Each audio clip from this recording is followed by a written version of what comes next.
Olá a todos, eu me chamo João Fogassi, eu sou médico oncologista com foco em aparelho digestivo aqui do Rio de Janeiro. Queria agradecer a todos que possam estar vendo o nosso vídeo, né? Eu estou aqui com o Dr. Eduardo Viana, que é cirurgião do aparelho digestivo, também com foco em tumores de pâncreas. Ele é o coordenador do grupo de cirurgia do Hospital Federal de Ipanema, que drena bastante tumores de pâncreas para lá. E a gente está aqui num mês que nem todo mundo conhece, né? Todo mundo fala de novembro azul por causa de câncer de próstata, mas a gente também tem um mês novembro roxo de câncer de pâncreas, né? Que é um mês de conscientização internacional sobre essa doença, que é uma doença que afeta muitas pessoas, que é uma doença ainda muito nebulosa para muitas pessoas, para várias pessoas, né? Principalmente os familiares ou os pacientes. Então a gente está aqui para poder trocar um pouco numa forma de podcast, algumas perguntas, algumas coisas que podem ser úteis, né? Eu vou passar a palavra para o Eduardo para ele explicar um pouquinho, dar uma introdução para a gente sobre câncer de pâncreas, sobre a importância desse mês. Olá, Eduardo. Obrigado, João. Olá a todos. Agradeço ao João o convite. O João, que é um oncologista que está sempre se atualizando em câncer de pâncreas, é uma das referências para a gente no assunto aqui no Rio de Janeiro. E vamos começar então dando um conceito básico, né? Por que a gente está falando sobre essa doença? O câncer de pâncreas é um câncer que está aumentando a sua incidência, a gente vai falar sobre isso, e é um câncer extremamente agressivo, porém potencialmente curável. A gente também vai tocar nesse assunto. E ele acomete o pâncreas, que é um órgão que tem basicamente duas funções, uma função que a gente chama de endócrina, que é a produção de hormônios, e uma função exócrina, que é a função digestiva. O câncer de pâncreas, como a gente fala nele, a gente está falando, na grande maioria, no adenocarcinoma, chamado adenocarcinoma ductal. Existem outros cânceres de pâncreas que a gente não vai focar aqui, que são do pâncreas endócrino, chamados os tumores neuroendócrinos. E a gente vai falar do pâncreas exócrino, que é o adenocarcinoma, que é o mais comum e o mais perigoso também. Então, eu queria começar perguntando para o João a seguinte pergunta que é muito comum lá na nossa prática, quando a pessoa tem um diagnóstico de câncer de pâncreas. Se isso é uma sentença de morte, João, ou o câncer de pâncreas é uma doença curável? Olha, Eduardo, assim, essa é uma pergunta corriqueira, né, que a gente tem no consultório mesmo, né? Assim, eu queria trazer uns dados. Esses dados são muito estruturados nos Estados Unidos. A gente tem uma base que chama SEER Database e eles colecionam dados desde a década de 70. Então, eles têm isso muito estruturado e eles vão atualizando de forma muito constante. O que eu posso dizer para a maior parte das pessoas assim? O adenocarcinoma de pâncreas, de fato, em 50% ou mais das pessoas, ele é diagnosticado com uma doença com metástases, ou seja, na verdade o tumor ele abre com lesões em outros locais à distância do pâncreas. Em torno de 20 a 30% ele está localizado no pâncreas, mas é aquela situação que a gente chama na nossa prática clínica localmente avançado, ele acaba grudando nos vasos, onde a remoção dele é difícil, mas em torno de 20% dos casos, ou 30%, dependendo da literatura, né, ele pode ser considerado operável, né? Então, ou seja, existe uma fração de pessoas, uma parcela importante das pessoas que conseguem fazer a remoção do tumor por completo, ganham auxílio muitas vezes de um tratamento medicamentoso para evitar que a doença volte e se cure. Então, o que eu quero dizer? De fato, no cenário do câncer de pâncreas, do adenocarcinoma de pâncreas, a maior parte das pessoas, muitas vezes, quando diagnostica sem a possibilidade da erradicação completa da doença, da cura, mas com possibilidade de tratar, com possibilidade de controlar os sintomas dessa doença, mas uma parcela desses pacientes descobre a doença localizada, como a gente sabe, passível de uma boa cirurgia, passível de bons medicamentos. Então, ou seja, a gente entende que essa doença é uma doença curável, sim, né? Então, ou seja, existe um cenário dessa doença que é curável. Não é todo câncer de pâncreas que é dado como incurável, não, sabe? Uhum. E a pessoa, às vezes, também vem com essa questão, uma dúvida, quando a pessoa tem na sua família algum familiar próximo ou distante que tem um câncer de pâncreas, já teve um câncer de pâncreas. Isso assusta muito, né? Essa população, ela tem que tomar algum cuidado, tem um risco maior dela desenvolver o câncer de pâncreas, ou simplesmente isso é um fator independente? O que acontece, assim, Eduardo, isso é muito interessante, sabe? Porque aí a gente está falando sobre fatores de risco para câncer de pâncreas, né? Então, assim, a gente sabe que em torno de 5 a 10% dos cânceres de pâncreas mesmo podem ter uma hereditariedade, né? Que é quando você recebe uma carga genética dos seus pais para você poder desenvolver determinados tipos de tumores ao longo da vida, né? Então, desde 2019, a Sociedade Norte-Americana de Oncologia recomenda que todas as pessoas que fazem um diagnóstico de câncer de pâncreas em si, né, nelas, realizem um teste no sangue para avaliar se esse tumor é hereditário ou não, né? Porque se for hereditário, isso geralmente quem faz isso é um oncogeneticista, né? Um profissional médico especialista nisso. Se a gente descobre no sangue que essa pessoa nasceu com genes programados para desenvolver câncer de pâncreas, a gente testa nos outros familiares ao redor para ver se eles também herdaram isso. E se porventura essas pessoas tiverem essa carga genética, a gente recomenda essas pessoas sim a entrar num programa de rastreio.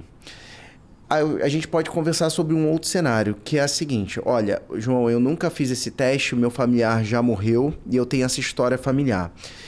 Em alguns estudos, existe um estudo, cara, que foi publicado em 2022, chama-se CAP5. CAP5 é um estudo médico único, foi feito pelo John Hopkins, em que ele avaliou, foi o primeiro estudo na medicina que avaliou a eficácia de rastreio de câncer de pâncreas na população saudável. E quem era essa população? Ele não rastreava esse câncer em todos da população. Ele rastreava em pessoas de alto risco. Eram aquelas pessoas que tinham feito o teste genético e que tinham a predisposição para ter câncer de pâncreas, com determinadas mutações, BRCA1, BRCA2, que são os mais clássicos, dentre outros genes. Mas também poderia ser o câncer de pâncreas familiar. Essa entidade é quando a pessoa tem pelo menos 2 familiares de primeiro grau com câncer de pâncreas, mas elas não detectam nada geneticamente. Mas mesmo assim, se assume que elas têm um fator de risco aumentado para essa situação. Então, esses 2 tipos de pessoas, as que têm o teste genético positivo ou que têm pelo menos 2 familiares de primeiro grau, esse estudo, que é o que chama CAP5, botou essas pessoas para fazer alguns exames, colangio-ressonância, ultrassonendoscópio, que a gente pode mencionar depois, anuais. E as pessoas que fizeram esses exames de forma regular versus aquelas que não faziam nenhum exame, quando tinham câncer de pâncreas, isso era detectado mais precocemente e tinham mais chance de se curar. Então, o que eu falaria para a pessoa que tem história familiar de câncer de pâncreas? Sim, ela tem um risco maior de ter câncer de pâncreas. Em determinadas condições, vale a pena ela passar por um oncogeneticista, porque, teoricamente, ela pode fazer alguma coisa para poder ajudar ela em alguns tipos de rastreio. Então, assim, já deixando bem claro para as pessoas, câncer de pâncreas, teoricamente, o rastreio para a população geral, como o Papa Nicolau para câncer de colo de útero, como, por exemplo, colonoscopia a partir dos 45 anos para câncer coloretal. Câncer de pâncreas, a gente não tem um rastreio para a população geral, a gente tem só para essa população tida de alto risco, seja 2 familiares de primeiro grau ou quem tem alguma carga genética para isso. É interessante essa questão que você falou, João, porque é a questão do CA199, fatídico CA199, né? Que é um marcador de câncer de pâncreas que a gente utiliza para acompanhamento, mas frequentemente na prática clínica, o clínico em geral, não especialista, acaba pedindo em exames de rotina e às vezes esse CA199 vem aumentado. Sim. E como é que você lida com essa situação? Assim, é importante a gente falar, gente, o CA199 é produzido, é uma glicoproteína produzida por todos nós, né? Então, ou seja, nós temos até aquele laboratório, geralmente 35 unidades por ml, né? Então, ou seja, todos nós produzimos isso. E condições até benignas podem aumentar o CA199, não necessariamente nem no pâncreas. Ou seja, coisas que não são câncer, seja no pâncreas, nas vias biliares, ou até em outros órgãos, pode aumentar o CA199. O CA199 ele não é utilizado, teoricamente, para fazer rastreio de câncer de pâncreas. Nesses estudos, eram exames de imagem ou exames endoscópicos, sabe? Então, esse não era o principal valor, porque a gente sabe que ele pode vir falseado. Se lembrando que também, cara, que nem todo câncer de pâncreas aumenta CA199. 90% deles aumenta CA199, mas 10% deles, que a gente chama de fenótipo de Lewis, eles não aumentam CA199. Então a pessoa tem um tumor de pâncreas, mas não aumenta CA199. Às vezes aumenta outros marcadores, né? Então no sangue. Então, ou seja, Eu me lembro de mais casos que eu fiz, eu me lembro de muitos casos que eu fiz investigação de CA19-9 elevado, que a pessoa chega para mim falando que está com câncer de pâncreas, mas ela não tem absolutamente nada. Exames de imagem normais, a pessoa saudável. Então a gente teoricamente não recomenda isso. Né? O que as pessoas têm investigado, isso nos Estados Unidos, assim, isso está em andamento, a gente não pode recomendar, além daquelas populações de alto risco que eu citei, pessoas com mais de 50 anos, muitas vezes envolvem diabetes tipo 2, né? Para quem não sabe, é aquela ligada à resistência insulínica, obesidade, tem uma barriguinha, a pessoa tem outras comorbidades, tem pressão alta, enfim. Essa diabetes que surge, tudo bem, ela é esperada ocorrer com mais de 50 anos.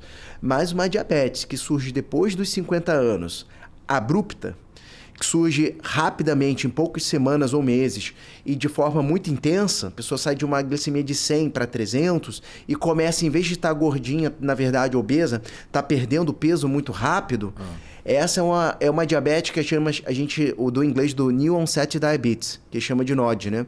Isso daí está sendo avaliado a possibilidade de a gente rastrear câncer de pâncreas nessas pessoas como um sinal precoce. Sim. Então, ou seja, se isso ainda não está validado para a gente fazer na prática clínica, mas está sendo estudado para que esses indivíduos com mais de 50 anos que abram esse tipo de diabetes poderem ser pesquisados, sabe? Sim. Um outro dado, ainda só para fechar a questão do CA19-9, o recado aí vai para as mulheres, principalmente, que está na moda o uso de biotina. Uhum. A biotina, nesses complexos vitamínicos, especialmente manipulados, etc., faz bem para o cabelo, para a unha, para a pele.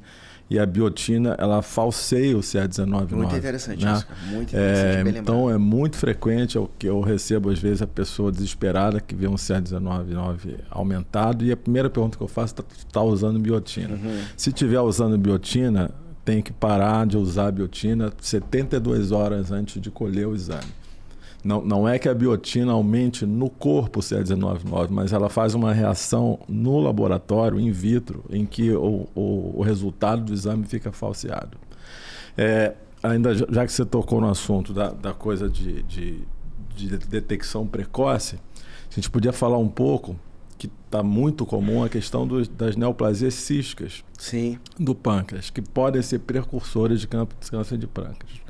No entanto, com a melhoria das imagens, né, ressonâncias principalmente, ficando cada vez mais com uma resolução maior, uma sensibilidade maior para detectar, a gente tem visto isso quase que diariamente. Sim. Pessoas que vão fazer a ressonância e aparecem com cisto de pâncreas. Né? E aí, muitas vezes, até o colega médico não especialista não sabe como lidar com isso. Né? Exato, sim, Eduardo. Na verdade, assim, acho que você está colocando uma coisa que a gente vê cada vez mais.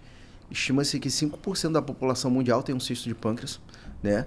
Então, ou seja, cisto de pâncreas, a maior parte das pessoas tem o cisto, vão ficar com esse cisto e nunca vão desenvolver câncer pelo cisto, né? E se lembrando que, assim, acho que nem todo cisto é igual. Eu queria até depois te perguntar isso sobre a diferença, qual é o principal cisto e etc, como é que a gente faz o acompanhamento, quais são as condutas, né?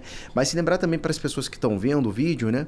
Que é o seguinte, o câncer de pâncreas, o adenocarcinoma, o cisto é a lesão que a gente consegue ver e monitorar. Ela pode ser, em alguns casos, poucos casos, uma lesão precursora para câncer de pâncreas. Né? Em torno de 10% do câncer de pâncreas vem de cisto mesmo. Infelizmente, 90% do câncer de pâncreas propriamente dito não vem do cisto. Vem de uma lesão precursora que não é vista nas tomografias, que chama-se PANIN.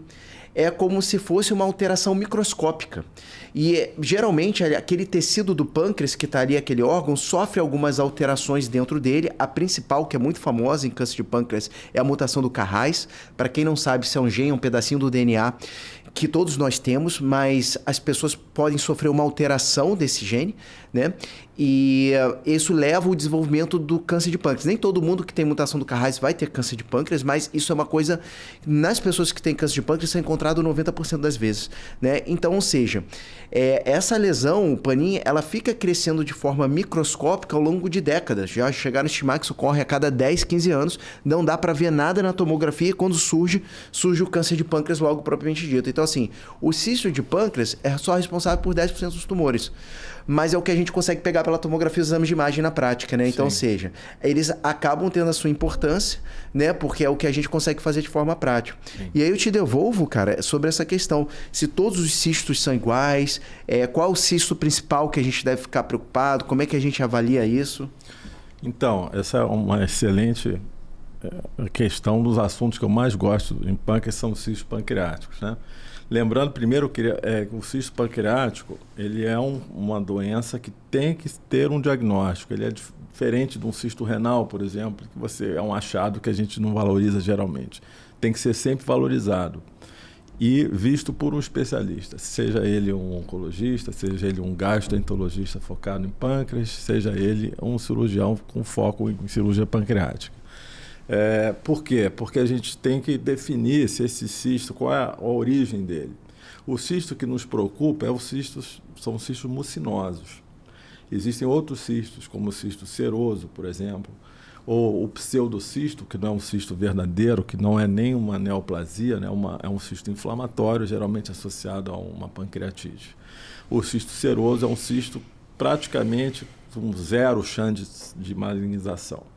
E os cistos mucinosos, que são o que a gente tem que se preocupar, eles podem ser simplesmente um cisto mucinoso, que a gente chama de cistoadenoma mucinoso, que é praticamente exclusivo das mulheres, ou ele pode ser o que a gente chama de TIMP, ou IPMN em inglês, que é o tumor intraductal mucinoso papilífero, tem esse nome grande, que nada mais é do que a dilatação do ducto do pâncreas por a mucina, que é como se fosse um muco, né?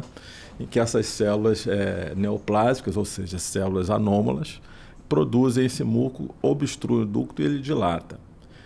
E a gente separa isso se essa dilatação é do ducto principal, o que gera uma preocupação maior, ou se é do ducto secundário, e a gente tem alguns critérios para saber se a gente tem que se preocupar ou se a gente vai só acompanhar. Sim. Né?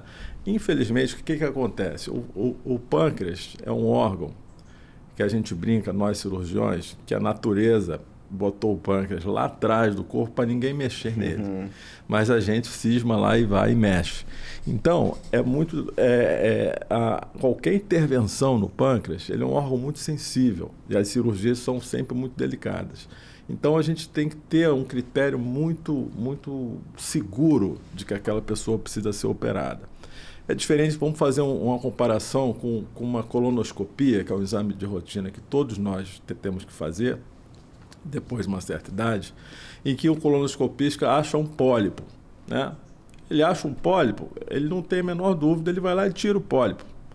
Porque aquilo é uma coisa de baixíssimo risco, o procedimento. E aí você está tanto dando diagnóstico, quanto eventualmente tratando. Se for até um câncer inicial, o tratamento está feito.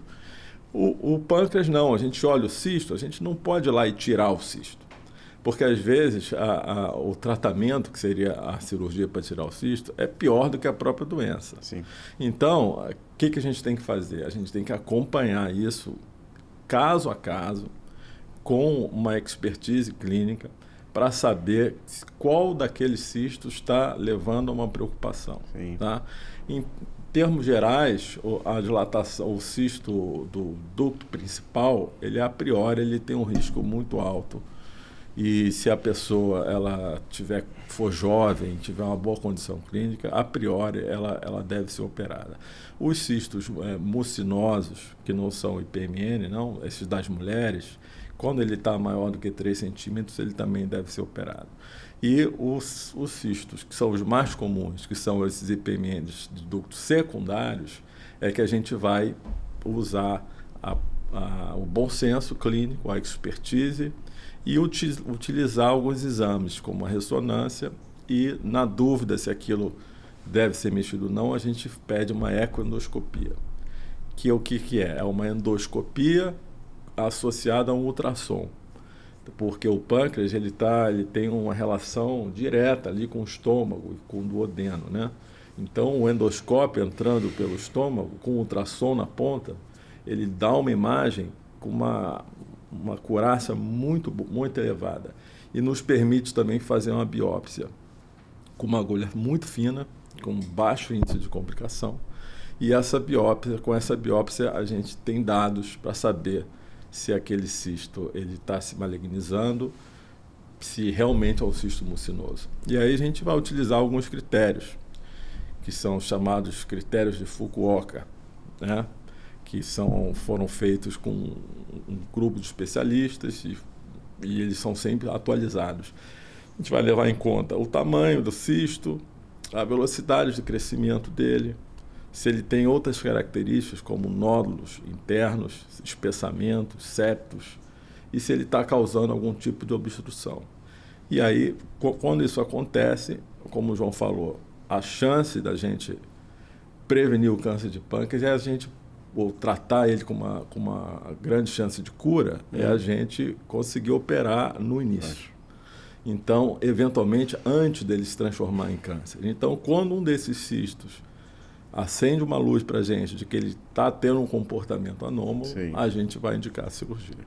Uma coisa que eu queria dar um passo atrás também, Eduardo, que a gente conversou pouco, né? Falou sobre a questão da cura ou não, mas acho interessante a gente falar um pouco sobre, pintar um pouco para as pessoas, né, que estão vendo, um pouco da epidemiologia do câncer de pâncreas, um pouco dos fatores de risco e até dos sintomas, né? Então, assim, hoje em dia, pelo menos pela IARC, né, que é uma organização mundial, se estima que 511 mil pessoas têm diagnóstico desse câncer no mundo, né? Isso vai aumentar para a ordem de quase 850 mil até 2045, né? E no Brasil, no INCA, nas estatísticas de 2023 a 25, tem em torno de 11 mil. Mas isso vai aumentar até 26, 27 mil até 2045. Então, assim, é um câncer que realmente está aumentando. A projeção nossa é que ele aumente, né? E como a gente falou... E por que, João? Isso é interessante, porque aí a gente falou principalmente da genética, mas a genética só explica de 5 a 10%, né? A verdade é que a maior parte dos cânceres de pâncreas a gente não encontra um fator de risco determinado. A gente olha para pessoas e a gente não encontra. A gente sabe de alguns fatores de risco, né? Como, por exemplo, diabetes, que pode ser causa como um fator de risco ou pode ser consequência de um câncer de pâncreas, né? Pode ser um sintoma também. Tabagismo está associado, né? Alguns tipos de pancreatite também podem estar associadas, né? Obesidade, que é um fator novo para a gente. Existem alguns estudos que estão tentando relacionar a microbiota oral, mas isso ainda é polêmico em relação a algumas colonizações por bactérias e fungos, se isso poderia estar relacionado com a formação de câncer de pâncreas. Isso ainda não está bem definido, porque os estudos são caso controle, não são boas evidências médicas. Então, assim, esses são alguns fatores de risco que a gente traz, mas a maior parte das pessoas, de fato, a gente não encontra fator de risco, né? A maior parte das pessoas apontam como um fator de risco esse aumento da incidência, talvez a pandemia que a gente está vivendo, ou epidemia que a gente está vivendo da síndrome metabólica, da obesidade. Então, a gente está vendo cada vez mais a população obesa, sedentária, e a gente sabe que isso é um fator de risco para câncer de pâncreas. Então, muita gente aponta que talvez isso possa estar contribuindo, mas esses dados são ainda muito preliminares, então a gente ainda não tem uma certeza absoluta. E um fenômeno também que está sendo visto é que, embora sim o câncer de pâncreas seja uma neoplasia lá da 7ª década de vida, né, em torno de 70 anos e tudo, a gente está observando, ou seja, um aumento relativo. Isso quer dizer, gente, que a maior parte dos casos ainda, obviamente, ocorre em pessoas com 70 anos.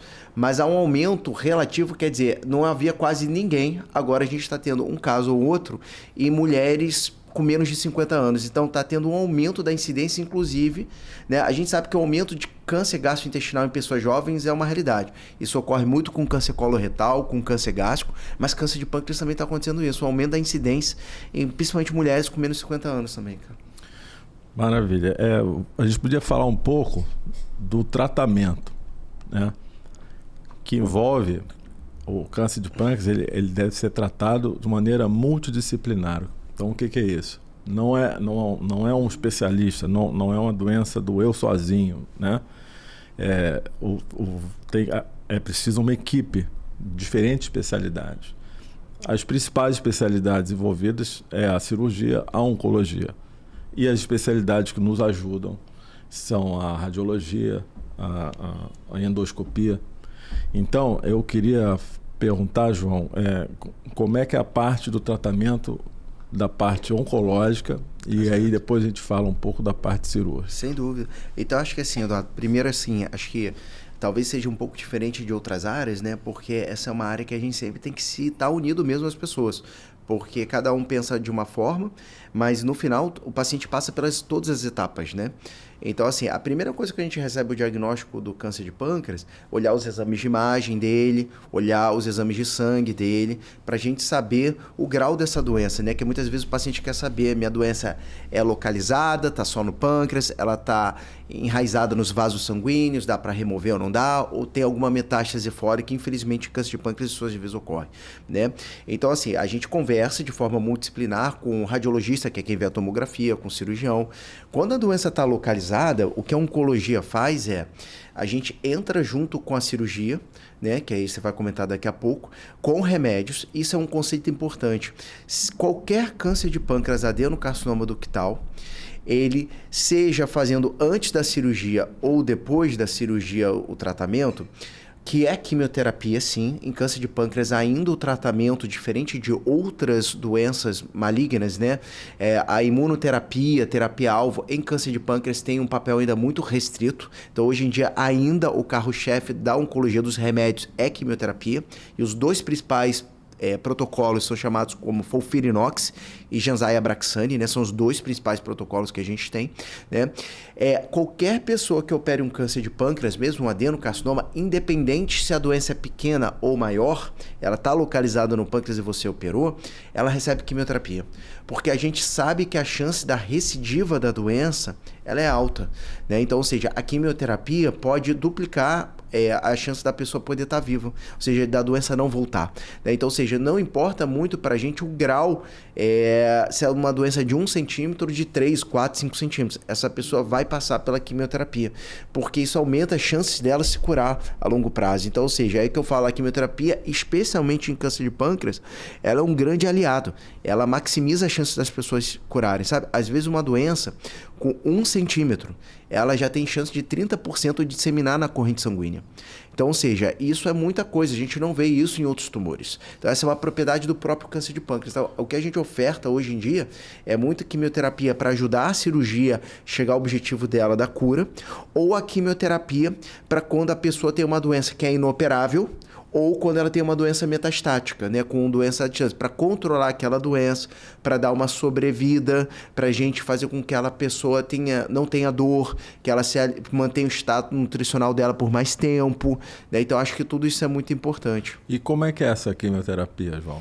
Então, assim, o protocolo FOLFIRINOX, ele, na verdade, ele envolve a gente implantar um catéter. A gente coloca um catéter que fica totalmente embaixo da pele. A gente chama de triplet porque são 3 fármacos, são 3 remédios, e a gente faz a cada 15 dias. Né? Então, a cada 15 dias o paciente vai com a gente, faz um exame de sangue, a gente checa os efeitos colaterais, adapta o tratamento, a gente corrige pelo peso dele. Né? Então, esse é o tratamento FOLFIRINOX. É um tratamento um pouco mais intenso. Pode dar um pouco de diarreia, baixar um pouco a imunidade.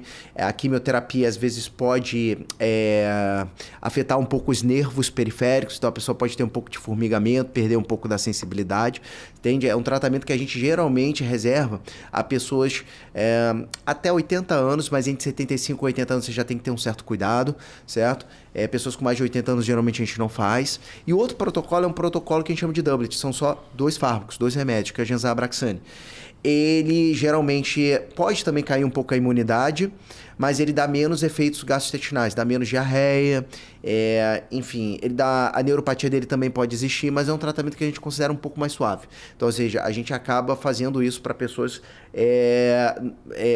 principalmente pessoas mais frágeis ou pessoas com mais idade, mas não tem nenhum problema você utilizar ele também em primeira linha. Até porque isso, a gente não sabe direito, quando a gente faz FOLFIRINOX ou Janzai-Abraxane, qual que o paciente vai responder melhor. Então, tem pacientes que às vezes respondem a um protocolo, mas não responde ao outro.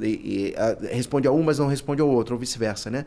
Então, ou seja, a gente ainda não tem muitos marcadores que indiquem qual o melhor protocolo a ser feito. Depois que acaba o tratamento, a pessoa operou, conseguiu ser operada, fez a quimioterapia ou antes ou depois, de acordo com alguns critérios, né, técnicos. E aí, a pessoa está curada? O que a gente fala? Eu gosto como oncologista, sabe, Eduardo, eu sou muito sóbrio nas minhas consultas, porque eu sei que essa palavra tem muito impacto para as pessoas. Então, eu costumo dizer que ela está sem evidência de doença. Quer dizer que naquele exame da tomografia que ela fez, porque a gente acompanha esses pacientes empiricamente por 5 anos, né? A gente sabe que a chance de recidiva é alta no primeiro ano, né? Ou seja, nos primeiros 6 meses após a cirurgia, isso pode chegar a 20%, 25%, essa é a realidade, né? A gente faz exames de imagem de forma periódica, né? Colhe exames de sangue também de forma periódica. Então, o que eu faço? Eu sempre falo para o paciente, ele está sem evidência de doença. Conforme o tempo vai passando, eu falo que a chance de ele estar curado é maior. Então, ou seja, é esse termo que eu utilizo. Se ele atinge os 5 anos, a gente fala que a chance da doença é tão baixa, que tem mais chance de ele estar curado do que aquela doença voltar. Mas, especialmente no primeiro e segundo ano, eu sou bastante cauteloso, porque a gente sabe que é uma doença que é recidiva. Então, o que eu utilizo é um processo dinâmico, né? É sem evidência de doença, sabe? E eu jogo a bola para você, cara, porque muitas vezes o paciente olha, né, o tratamento de câncer de pâncreas quando está com a doença localizada, quando vai operar, né, e ele se vê um pouco sobre a famosa GDP, né? Então, até essa sigla, né, a gastriduodenopancreatectomia ou cirurgia de Whipple, ele observa a cirurgia e ele fica bastante preocupado, né? Então, a gente vê alguns pacientes não querendo até inclusive operar, não querendo tratar pelo grau da cirurgia. Você podia explicar para a gente como é, um pouco assim, né, claro, para termos leigos, né, como é essa cirurgia, como é que a gente minimiza, qual é o importante da expertise, o pós-operatório?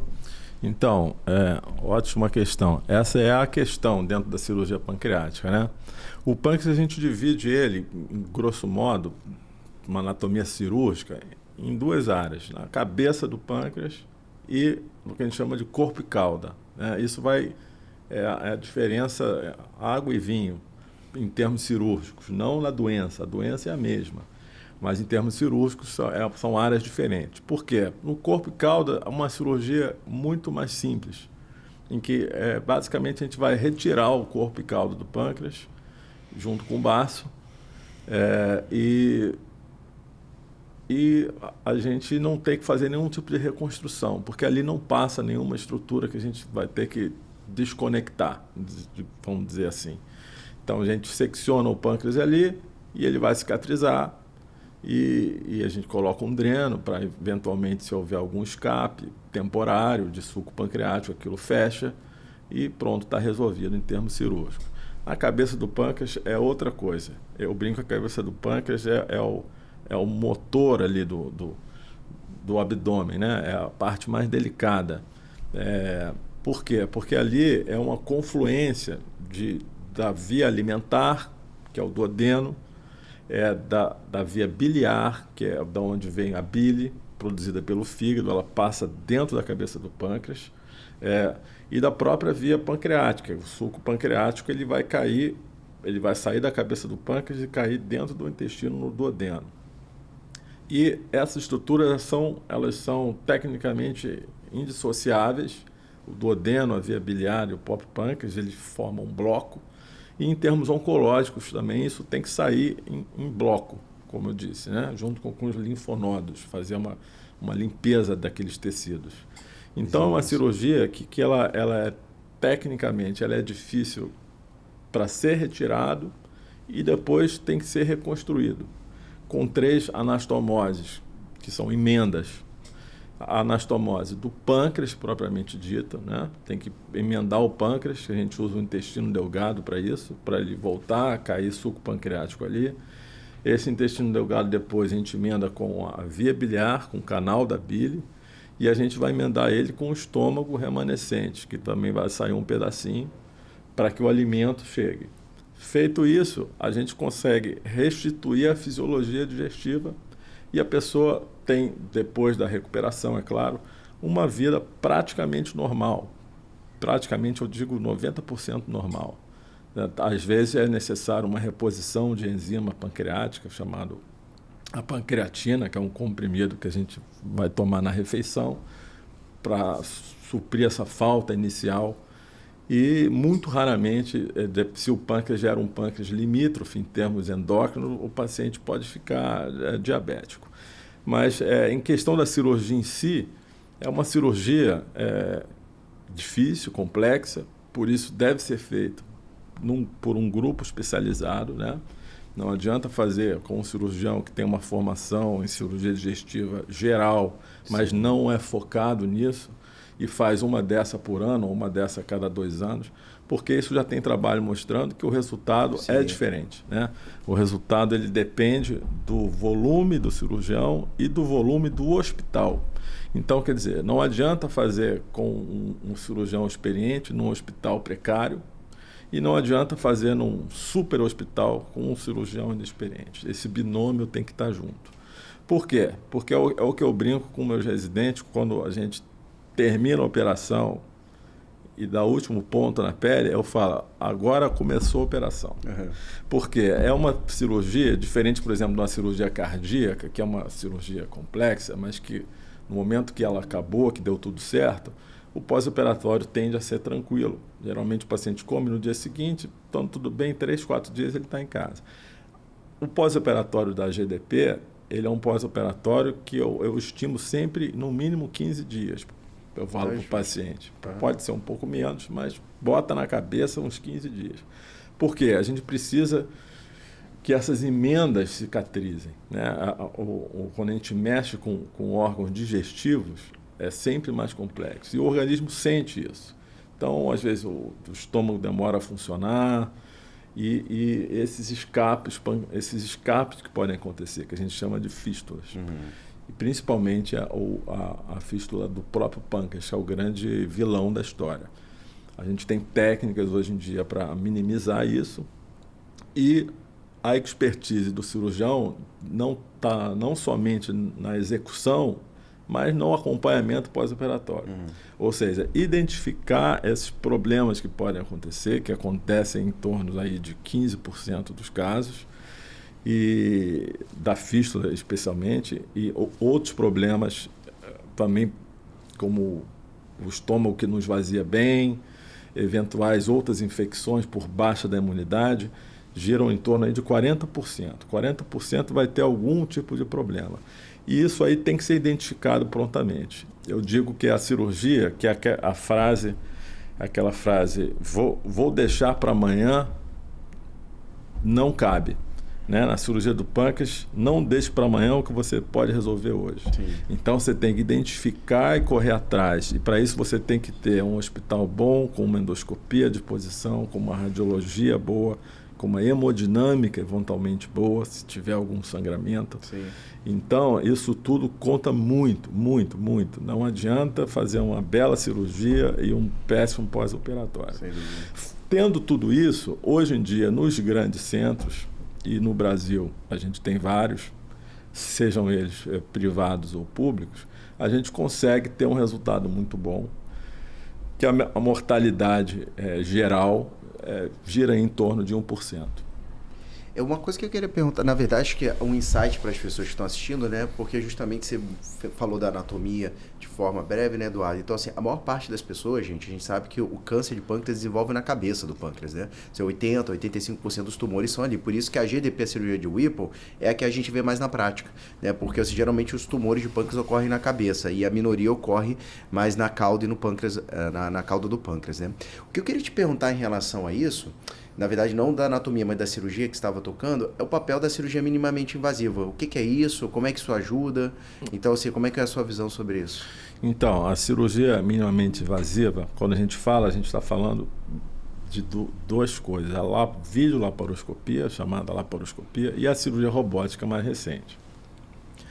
A GDP é uma cirurgia tecnicamente muito difícil, né? E a laparoscopia hoje em dia ela está meio que proscrita. A robótica ela tem um papel mais recente, mas um papel relevante. Porque se a gente for comparar a laparoscopia, a gente está usando pinças rígidas. Então eu brinco que é como se estivesse comendo comida japonesa, né? Você só tem esse movimento aqui, né? O movimento ele é totalmente rígido. A cirurgia robótica, ele é você comer de garfo e faca. Né? Então, quer dizer, você tem a amplitude de movimento igual da mão do cirurgião. Então, ela é passível de ser feita por cirurgia robótica. Porém, existe uma curva de aprendizado muito longa, um volume longo para você conseguir replicar a cirurgia aberta na cirurgia robótica. Então, eu acho, isso é uma opinião pessoal minha, que a cirurgia robótica deve ser feita, ela é boa, eu faço em alguns casos, mas eu reservo ela para casos de doenças pré-malignas, cistos pancreáticos, os IPMNs, os tumores neuroendócrinos, que eles não têm uma invasão dos vasos que passam ali, ou um tumor de pâncreas muito inicial. Os tumores de pâncreas mais avançados, que são os cânceres de pâncreas mais avançados, que são a maioria que a gente pega, em que há ali uma proximidade com vasos, eventualmente você tem que mexer num vaso, tem que tirar um pedaço dele, eventualmente até fazer uma reconstrução de um vaso desse. É passível de ser feito por robótica? É, mas eu, pessoalmente, ainda acho que a cirurgia aberta oferece uma segurança maior. Existem centros fazendo, a maioria deles fora do Brasil, com grande experiência nisso. Tem um centro na Itália, na Alemanha, mas são centros em que as pessoas conseguem, são centros de pesquisa, onde as pessoas conseguem um volume muito alto de cirurgia pancreática diária, em que alcance essa expertise de uma maneira rápida. Aqui a gente ainda não consegue replicar isso. Sim. Então, eu acho que a robótica tem um papel muito bom para casos selecionados. Uma pessoa jovem, uma pessoa com uma anatomia favorável e uma pessoa com uma doença favorável. Aí eu acho que ela se beneficia. Qual é o benefício? Um pouco menos de sangramento, isso já tá mostrado, e uma internação um pouco mais curta com menos dor, um pouco menos de dor. Em termos de resultado para a cura, é igual. É igual. Perfeito. João, vou te perguntar sobre como é que você vê as pessoas às vezes podem pesquisar e aparecer um tratamento alternativo. Sim. Novo, né? Uhum. Relativamente novo, que é a eletroporação, que meio que bagunçou aí, deu uma mexida no estudo, nos eventualmente alguns resultados, né? Que seria uma terapia não cirúrgica para o câncer de pâncreas. Como é que você está vendo isso? O que é a eletroporação? Quando é que você indica ela? Tá certo. Assim, na verdade, a gente vai entrar numa seara aqui, que a gente falou lá do início, né? Que assim, para as pessoas em forma didática, né? O câncer de pâncreas pode ser, como a gente falou, localizado, em torno de 20% dos casos. 30% ele não deu metástase, né? Mas está enraizado nos vasos sanguíneos, do tipo, a remoção cirúrgica dele é muito difícil. E o terceiro caso, que é o mais comum, é ter metástase. Então, quando a gente está falando da eletroporação e de outras modalidades de tratamento, a gente está falando para aquela doença que nem é possível de remover cirurgicamente, mas também não tem metástase. Nesse caso, Eduardo, como é que a gente pensa assim como oncologista clínico? Esse caso é indicado, sim, a gente fazer os remédios, começar os remédios, mas a gente começa a avaliar outra forma de tratar, já que a cirurgia não é possível, alguma forma de tratamento local. A eletroporação, que basicamente é um procedimento em que a pessoa ela é sedada, ela é, na verdade, anestesia, ela vai ser entubada, ela usa uma corrente elétrica no próprio tumor para matar o tumor, é um procedimento que eu também conheço como nanoknife, né? Isso já é visto lá fora já há um bom tempo nos Estados Unidos. Chegou no Brasil há poucos anos, né? Primeiro em São Paulo, e agora no Rio de Janeiro a gente também já faz. É um equipamento caro, né? Só em serviço suplementar privado, né? A verdade é que, embora a gente utilize isso como uma modalidade, a gente tem alguns tipos de resultados, os estudos ainda não são muito robustos, né? A gente não tem estudos comparando com outras modalidades para esse tratamento. Por exemplo, uma coisa que a gente faz muito no câncer localmente avançado que não dá para operar, radioterapia. Então, radioterapia, a gente tem alguns estudos mais modernos de radioterapia com equipamentos mais modernos, que jogam uma dose de radioterapia, que é como se fosse um feixe de luz, né? No local, não precisa dar nenhum corte na pessoa, a gente dá uma dose alta de radioterapia, que a gente chama dose ablativa, trazendo um controle local para aquela doença, impedindo que ela cresça alto. Então, a radioterapia é uma coisa que a gente pode fazer, né?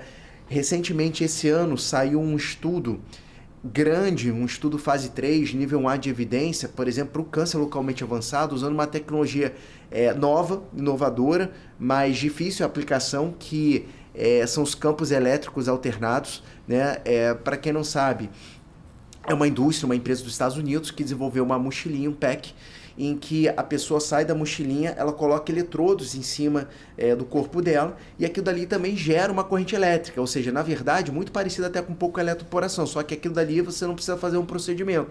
Você usa aquela mochila, mas é durante 18 horas, teoricamente, você tem que usar. Então, o tempo de uso é muito alto. É uma coisa difícil você ficar com esse dispositivo. E esse estudo demonstrou que associar esses campos elétricos alternados com quimioterapia foi melhor que só fazer quimioterapia. Então, ou seja, a gente tem pelo menos aqui 3 modalidades que a gente está discutindo para essa situação. A eletroporação, a radioterapia e, por exemplo, campos elétricos alternados. Né? Uhum. Então, a gente tem pelo menos aí 3 coisas, e tem outros sendo investigados, como quimioterapia intraarterial, ali para jogar quimioterapia para dentro do pâncreas propriamente dito, mas isso ainda está em fase de pesquisa. A eletroporação per si, que foi o que você perguntou para mim, né? Assim, então, ela entra nesse cenário de câncer localmente avançado, é mais uma opção, assim como rádio é. Esses campos elétricos alternados ainda é uma coisa inviável para a gente, é uma tecnologia que, por enquanto, está praticamente restrita aos Estados Unidos e é muito cara.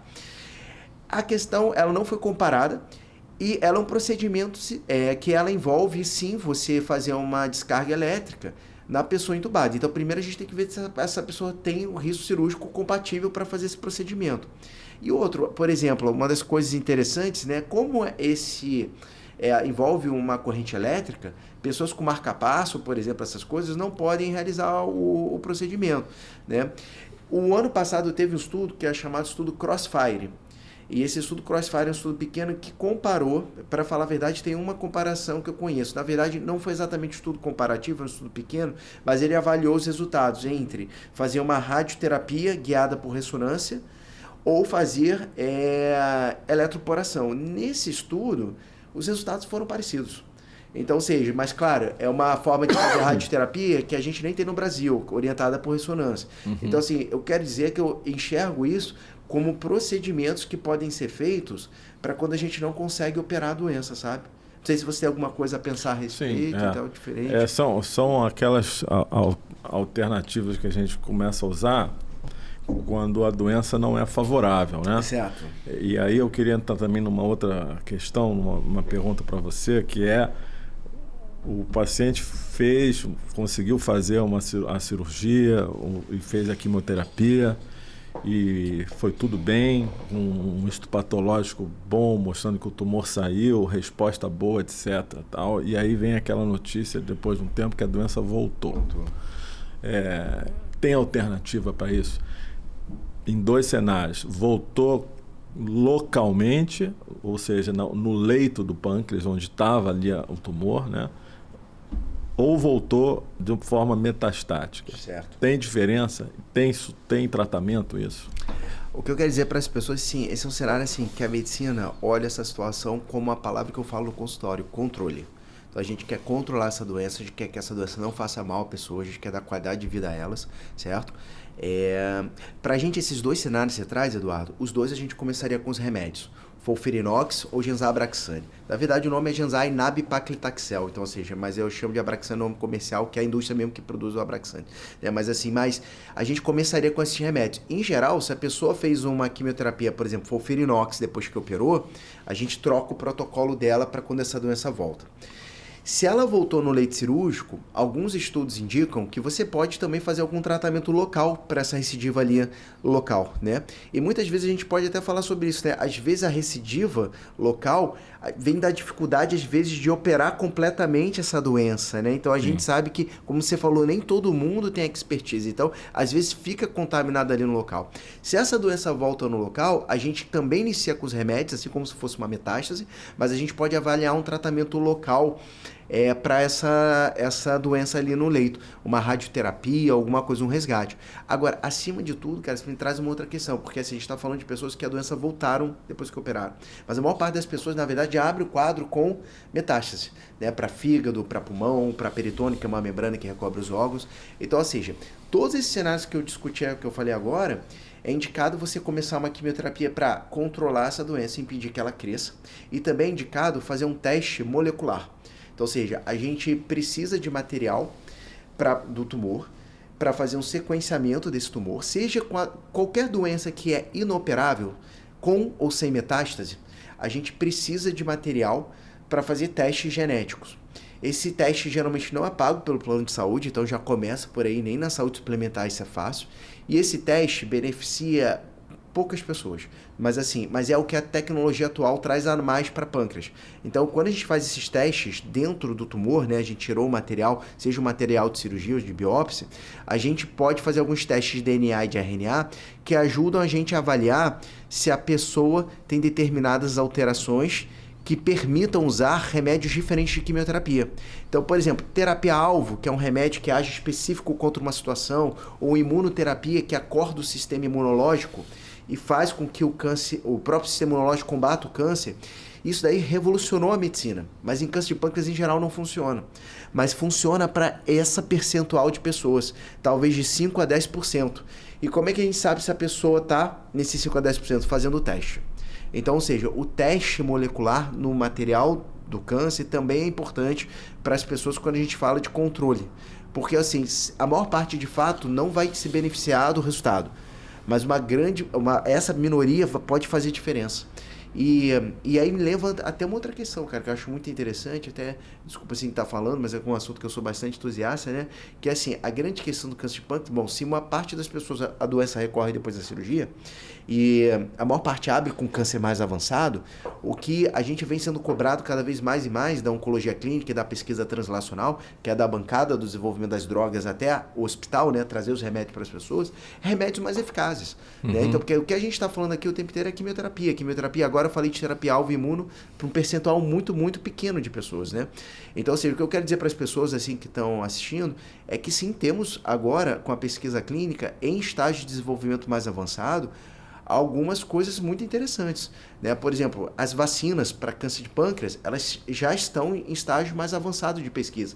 A gente pode aplicar, esses estágios mostram o seguinte, os dados preliminares mostram que pacientes que fazem a cirurgia de câncer de pâncreas, que fazem a quimioterapia, quando recebem algumas vacinas em protocolos de pesquisa inicial, eles conseguem desenvolver imunidade contra o câncer que foi retirado deles.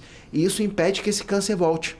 Então, existem duas vacinas, uma de RNA e uma outra vacina, que é contra o Carrais, que é aquela mutação que a gente falou. Né? Elas têm mecanismos de funcionar diferentes. Esses dois estudos estão em andamento nos Estados Unidos, mas são vacinas que são aplicadas após a cirurgia. E isso, junto com a quimio, a gente está vendo que isso ajuda a chance, a princípio, são dados muito iniciais, mas parece que o paciente cria uma imunidade que ele mesmo ajuda o câncer a não voltar. Então, a gente está desenvolvendo mais tecnologia para impedir que o câncer volte, e para as pessoas que têm câncer já avançado ou que a doença voltou, o momento agora são de drogas que a gente chama de anticarrais, né? Como 90% do câncer de pâncreas vem do carrais, desse gene que é mutado, né? E que faz com que as células se dividam rápido, a gente está mais ou menos, cara, 20, 30 anos tentando desenvolver uma droga que bloqueie esse carrais. E neste momento, existem várias indústrias farmacêuticas desenvolvendo essas drogas. A principal, em estágio mais avançado de desenvolvimento, que está nos Estados Unidos, chama-se Daraxonrasib. Ela tinha até uma siglazinha que era o RMC 6236. Agora já ganhou nome. E a gente sabe que o estudo maior, que é um estudo fase 3, que está comparando essa droga em câncer de pâncreas avançado versus quimioterapia, contra a quimioterapia, esse estudo já recrutou a quantidade de pacientes necessárias e a gente está esperando o resultado para o ano que vem. Então, ou seja, na história da medicina, a gente vai ter talvez a primeira droga alvo ou remédio alvo contra o Carrais sendo desenvolvido o ano que vem. Então, ou seja, a gente está com uma boa expectativa. Então, a gente está vivendo um momento diferente de câncer de pâncreas. Realmente, a gente está com muitas pesquisas em desenvolvimento em estágio avançado, sabe? Maravilha. A gente podia falar um pouquinho, acho importante para o pessoal que está vendo, que é dos sinais clínicos. Sem dúvida. Né? Achei uma boa... pessoa, que a pessoa tem que se preocupar de falar, bom, tem uma coisa errada, será que eu posso ter um câncer de pâncreas, né? Então, quer dizer, infelizmente, o câncer, quando ele não ocorre na cabeça do pâncreas, né? Os sinais clínicos, eles são mais frustros, eles são poucos, porque ele é um câncer muito silencioso, né? Ele dá pouco sintoma. são sintomas, às vezes, muito vagos, né? Um mal-estar, uma dor abdominal. A dor típica do pâncreas é uma dor que a gente chama em barra, né? Aqui no meio do abdômen, assim, pegando os dois lados e com irradiação para as costas, para o dorso, né? Isso às vezes é confundido com dor muscular, hérnia de disco e dores abdominais inespecíficas, né? O sinal de alerta que é importante, principalmente no câncer do corpo e cauda, é o emagrecimento. Sim, né? sim. Então, quer dizer, a pessoa começou a perder peso de uma maneira inexplicável, acende o sinal de alerta. Né? Inapetência, perda de peso, astenia. Por quê? Porque o câncer de pâncreas, o tumor, ele produz vários fatores hormonais e chamados interleucinas, substâncias que elas dão depressão, é um fator que é um fator de alerta. Às vezes uma depressão de início súbito, muito exacerbada, sem um fator específico contextual, né? Obviamente não aconteceu nada de muito grave na vida da pessoa, e a pessoa de repente se vê num quadro depressivo. Isso pode ser um sinal de alerta. Um emagrecimento não explicado, uma fraqueza não explicada. Por outro lado, na cabeça do pâncreas, ele, do ponto de vista de sintoma, é mais rico, porque por causa daquele fato que eu expliquei, que a gente falou, que a via biliar passa dentro da cabeça do pâncreas, a bile. Então, um sinal, às vezes, bastante precoce, dependendo da localização do tumor, se ele está próximo dessa via biliar, é a icterícia, ou o amarelo, né? Então, ficou com o olho amarelo, urina escura, chamada colúria, né? Cor de Coca-Cola. Ou um sinal que às vezes vem antes disso, que é um tipo de coceira, Sim. né? Um prurido não explicado. Eu já tive alguns cânceres de pâncreas encaminhados por dermatologistas, bons dermatologistas, né?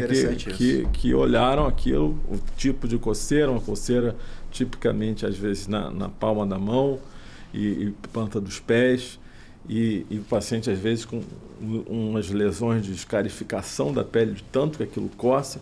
Isso é por quê? Porque a bile ela é composta de várias substâncias, uma delas são os sais biliares.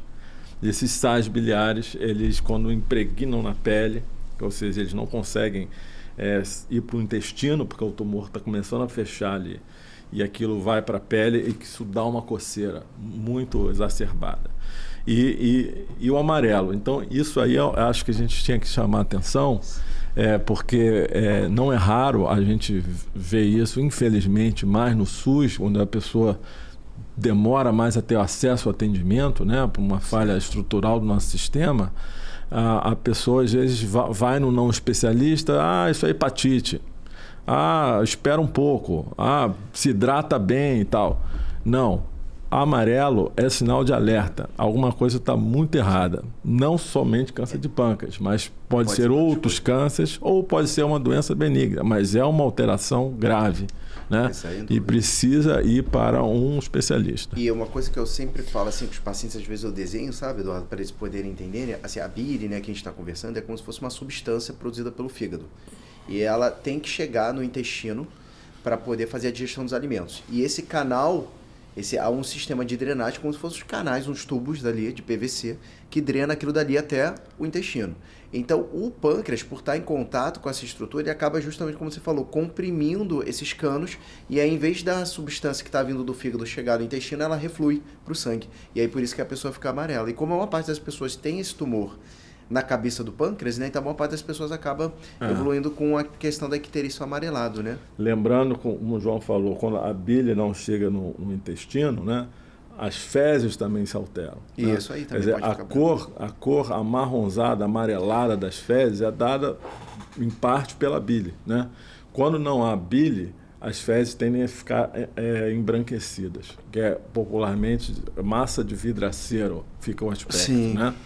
Aquelas fezes sem cor, como se fosse uma massa incolor. Isso é um sinal de alerta também. Eduardo, eu vou encerrar aqui o nosso podcast, né? Então, para todos que vêm, que puderam assistir, na verdade, né?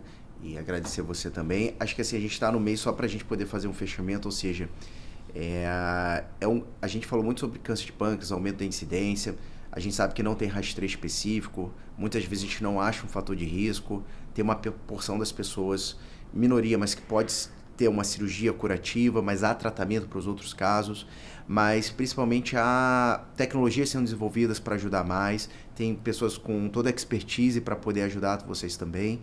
E também tem sociedade de apoio, né? Então a gente tem, por exemplo, lá fora o PanCan, que dá para a gente dar até um Google, que é uma sociedade de apoio aos pacientes de forma internacional, com informações confiáveis para câncer de pâncreas. E a gente tem aqui no nosso grupo o Clube de Pâncreas, né? Que a gente está desenvolvendo essa entidade, esse grupo de pessoas no Rio de Janeiro que tem interesse para estudar e para poder se reunir para discutir casos de câncer de pâncreas, né? E dentre outras patologias de pâncreas. Então a gente também deixa o convite para quem quiser participar do nosso clube.